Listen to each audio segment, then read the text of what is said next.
जय हिंद। आप सभी को स्वागत है हमारे YouTube channel Anjay science classes में।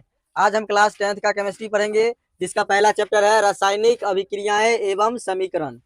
यह हमारा 5वां वीडियो है। इससे पहले हम 4 वीडियो बना चुके हैं। यदि आप लोग को वह वीडियो देखना होगा तो उसका लिंक डिस्क्रिप्शन में दे दिया जाएगा, आप लोग वहां से देख सकते हैं। देखो, इसका पहला क्वेश्चन है दहन क्या है। दहन क्या है? तो इसका परिभाषा होगा वैसी रासायनिक अभिक्रिया जिसमें कोई पदार्थ जलकर उष्मा और प्रकाश उत्पन्न करते हैं उसे दहन कहते हैं। यानी जिस प्रक्रिया में कोई पदार्थ जल करके उष्मा प्रकाश उत्पन्न करता है उसे क्या कहते हैं? दहन कहते हैं। क्या कहते हैं? दहन कहते हैं। जैसे कार्बन को हवा में जलाने पर CO2 बनता है। अब देखो, कोई भी चीज है, चाहे लकड़ी हो चाहे जीव जंतु हो, तभी जलता है जब उसमें कार्बन है। जिस जीव में कार्बन रहता है वही चीज जलता है। ठीक है, तो अगर हम लकड़ी को जला रहे हैं तो लकड़ी में क्या है? कार्बन है, इसीलिए जल रहा है। तो लकड़ी जल करके क्या बना लेगा? कार्बन डाइऑक्साइड बनाएगा और इसमें उष्मा और प्रकाश भी उत्पन्न होता है। ठीक है, तो जलने के बाद क्या क्या होता है? उष्मा और प्रकाश भी उत्पन्न होता है। जैसे इसका समीकरण हो गया, इसका समीकरण है कार्बन है, ऑक्सीजन की उपस्थिति में इसको जलाए हैं, तो जलाने के बाद क्या बन गया? ये कार्बन डाइऑक्साइड, और इसके साथ साथ उष्मा निकल रहा है और प्रकाश भी निकल रहा है। समझ में आया? ये रासायनिक समीकरण हो गया। इसके बाद एक ऑब्जेक्टिव क्वेश्चन है, ऑक्सीजन को दहन का पोषक पदार्थ कहते हैं। दहन का पोषक पदार्थ का मतलब क्या होता है कि जो पदार्थ दहन में मदद करता है, जो पदार्थ दहन में मदद करता है उसको क्या कहते हैं? दहन का पोषक कहते हैं। ठीक है, तो यहाँ ऑक्सीजन जो है दहन में मदद करता है। ऑक्सीजन नहीं रहेगा तो दहन की क्रिया नहीं होगी, इसीलिए ऑक्सीजन को क्या कहा जाता है? दहन का पोषक पदार्थ कहा जाता है। समझ में आया? देखो, दूसरा नंबर क्वेश्चन है, दहनशील पदार्थ या ज्वलनशील पदार्थ किसे कहते हैं? तो आप देखो, जो पदार्थ दहन की क्रिया में जलता है, जो पदार्थ दहन की क्रिया में जलता है उसे क्या कहते हैं? दहनशील पदार्थ या ज्वलनशील पदार्थ कहते हैं। जो पदार्थ दहन की क्रिया में जलता है उसे दहनशील पदार्थ या ज्वलनशील पदार्थ कहते हैं। जैसे जैसे में क्या हो जाएगा? लकड़ी, लकड़ी जलता है। लकड़ी में आग लगाते हैं तो लकड़ी जलता है कि नहीं जलता? तो लकड़ी जलता है तो लकड़ी हो जाएगा दहनशील पदार्थ। उसके बाद कोयला जलता है, कोयला, तो कोयला होगा दहनशील पदार्थ। कोयला होगा, कोयला होगा दहनशील पदार्थ।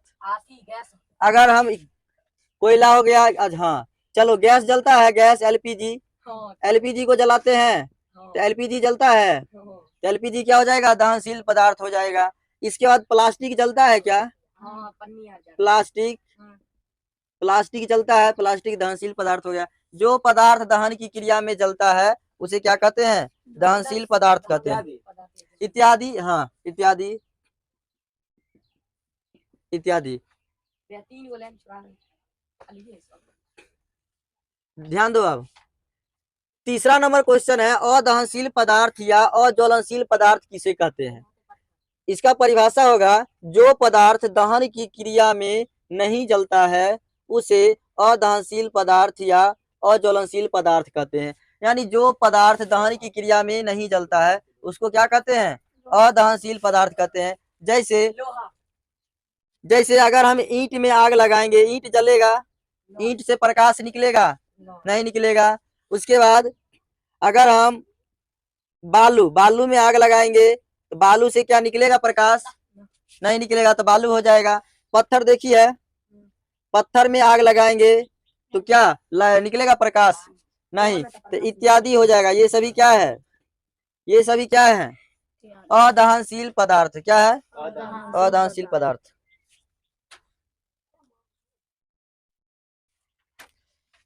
हो गया। उसके बाद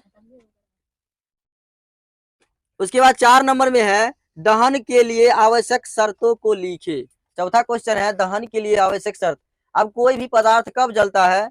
जब उसके लिए ये आवश्यक शर्तें पूरा रहता है तब ये जलता है। यानी जलने के लिए क्या क्या चीज चाहिए? किसी भी पदार्थ को जलने के लिए कितने चीज की जरूरत होती है? तो 3 चीज की जरूरत होती है। कितने चीज की? पहला नंबर में दहनशील पदार्थ का होना। पहला कंडीशन है, यदि दहनशील पदार्थ होगा तब ये जलेगा, दहनशील नहीं होगा तो वो नहीं जलेगा। पहला कंडीशन हुआ।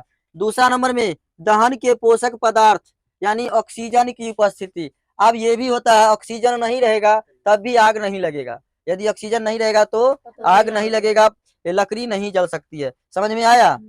तो दूसरा नंबर में पोषक पदार्थ का होना भी जरूरी है। तीसरा नंबर में ज्वलनताप तक पहुंचने की, तो ज्वलनताप की प्राप्ति। तीसरा नंबर में है ज्वलनताप की प्राप्ति। अब कोई भी पदार्थ तब जलता है जब वह अपना ज्वलनताप तक पहुंच जाता है, तब जाके जलना स्टार्ट करता है। और ये ज्वलनताप होता क्या है? तो किसी पदार्थ का वह तापमान जिस पर पहुंचने के बाद क्या होता है, पदार्थ जलना शुरू कर देता है, उसे हम लोग क्या कहते हैं, पदार्थ का ज्वलनताप कहते हैं। अब बताओ, यहाँ पर एक कागज है, क्या है, कागज है, और एक लकड़ी है। कागज और लकड़ी दोनों में हम आग लगाते हैं एक साथ, तो पहले कौन जलेगा?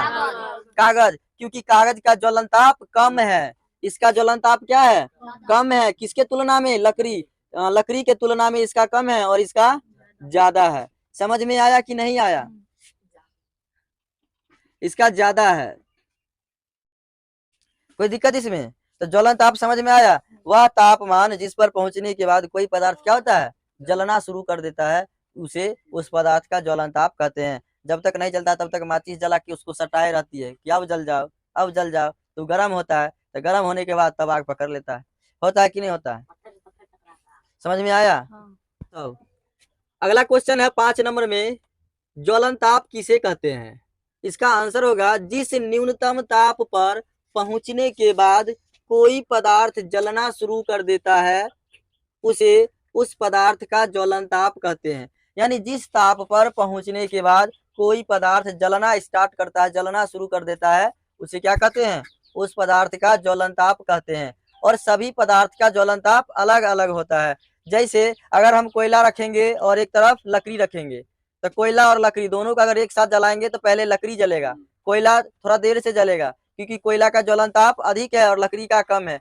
उसी तरह से लकड़ी और कागज है, तो कागज और लकड़ी में पहले कागज जलेगा, बाद में लकड़ी जलेगा, क्योंकि लकड़ी के तुलना में कागज का ज्वलनताप कम होता है। समझ में आया? अगला क्वेश्चन, ज्वाला किसे कहते हैं? ज्वाला का मतलब समझती है? जब हम लोग दिया जलाते हैं, दिया या मोमबत्ती, तो ऊपर में मोमबत्ती के ऊपर में पीला पीला लाल लाल निकलते रहता है, लौ निकलता है ना, उसी को क्या कहते हैं, ज्वाला कहते हैं। इसका परिभाषा है, ज्वाला वह क्षेत्र है जहाँ गैसीय पदार्थ जलता है। यानी कि ज्वाला वहां पर उत्पन्न होता है जहाँ मोम है ना, मोम पिघल पिघल करके गैस बनता है, और तब जाके वहां पे क्या होता है, जलता है। तो ज्वाला क्षेत्र में गैसीय पदार्थ जलता है। कौन सा पदार्थ? गैसीय पदार्थ। इसका एक और परिभाषा है, दहन के फलस्वरूप उत्पन्न लाल एवं पीले रंग के लौ को ज्वाला कहते हैं। यानी दहन की क्रिया में जो उत्पन्न होता है लाल और पीला रंग का जो होता है लौ उत्पन्न, उसी को क्या कहते हैं, ज्वाला कहते हैं। चित्र से देखते हैं ज्वाला किस तरह से होता है, ये समझते हैं कि ये क्या है, एक दिया है, ये हाँ। तो देखते हैं मोमबत्ती का क्या है, एक मोमबत्ती है, ये मोमबत्ती है। मोमबत्ती में ये इस तरह से जो लौ निकलते रहता है, ये दिखाई देता है, इसी को हम लोग क्या कहते हैं, ज्वाला कहते हैं। क्या कहते हैं? ज्वाला। समझ में आया ज्वाला क्या होता है? इसी लौ को ज्वाला कहते हैं। ये जो है अलग अलग कलर में होता है, पीला लाल पीला होता है। ठीक है, समझ में आया? किसी को कोई दिक्कत नहीं? जैसे में किरोसिन तेल और मोमबत्ती के जलने पर ज्वाला उत्पन्न होता है। जब किरोसिन तेल और मोमबत्ती को जलाते हैं तो क्या होता है कि ज्वाला उत्पन्न होता है। पहले आज से 8 साल 10 साल पहले सब घर में लालटेन जलाते थे, डिबिया होता है डिबिया, वो भी जलाते थे। तो उसमें कौन सा तेल डाल के जलाते थे, तो किरोसिन तेल डाल करके और तब जाके जलाते थे, तो उससे लौ निकलते रहता था ना, जिस तरह से मोमबत्ती जलता है। समझ में आया? तो यही है दहन, ज्वाला, इसी को क्या कहते हैं, ज्वाला कहते हैं। कोई दिक्कत नहीं? अब इसके अगला है 7 नंबर क्वेश्चन, कहता मोमबत्ती क्या है, यानी मोमबत्ती किसको कहते हैं? तो मोम जो है, मोम एक ईंधन है जो हाइड्रोजन और कार्बन का बना होता है। यानी मोमबत्ती देखिए ना, मोमबत्ती में बीच में एक बत्ती रहता है, उसके चारों तरफ से मोम लगा रहता है, वो किसका बना होता है, तो हाइड्रोजन और कार्बन का, हाइड्रोजन और कार्बन का बना होता है।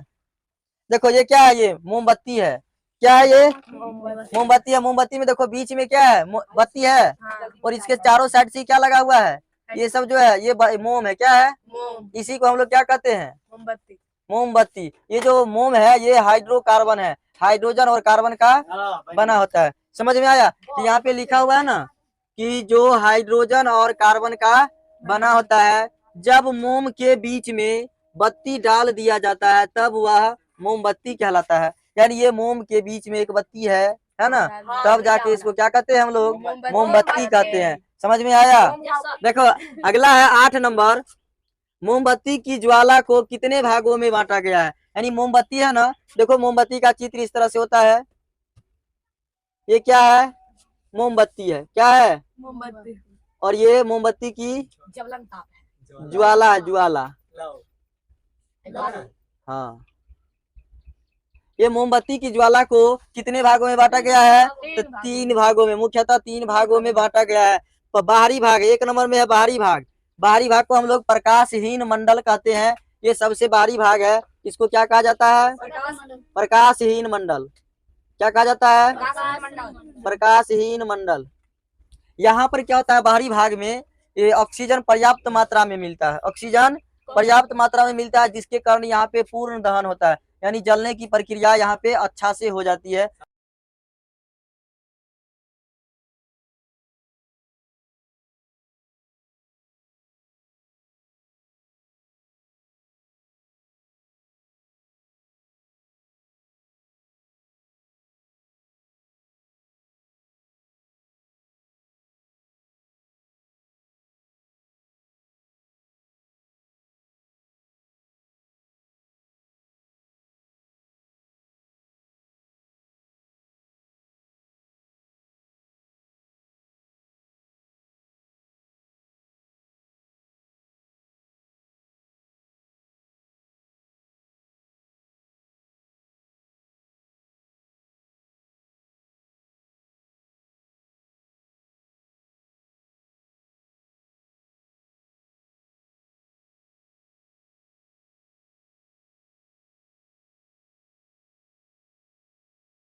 इस चैप्टर में क्या है, लास्ट में एक टॉपिक है द्रवित पेट्रोलियम गैस। इसको पढ़ने के बाद इस चैप्टर को खत्म कर देंगे, क्योंकि यही लास्ट टॉपिक है।